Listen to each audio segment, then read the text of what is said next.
आप सभी को मेरा नमस्ते। आप सब कैसे हैं? आशा करती हूँ आप सभी लोग ठीक होंगे। मैं एक चुटकुला नाच गीत सुनाने जा रही हूँ। अच्छा लगे तो शेयर करें, लाइक करें, कमेंट करके बताएं और मेरे चैनल को सब्सक्राइब भी कीजिए।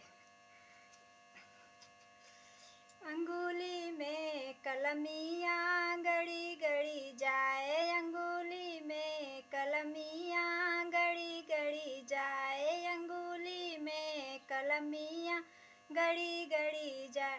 दर्दों के मारे स्कूलिया में गईली, दर्दों के मारे स्कूलिया में गईली। मास्टर से नजरिया लड़ी लड़ी जाए, मास्टर से नजरिया लड़ी लड़ी जाए, अंगुली में कलमियाँ गड़ी गड़ी जाए, अंगुली में कलमियाँ गड़ी गड़ी जाए।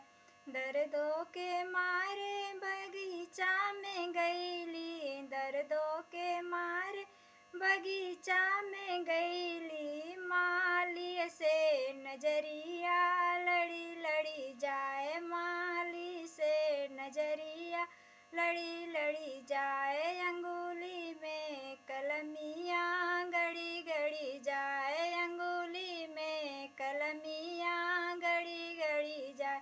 दर्दों के मारे सड़किया पर गईली, दर्दों के मारे सड़किया पर गईली। ड्राइवर से नजरिया लड़ी लड़ी जाए, ड्राइवर से नजरिया लड़ी लड़ी जाए, अंगुली में कलमियाँ गड़ी गड़ी जाए, अंगुली में कलमियाँ गड़ी गड़ी जाए।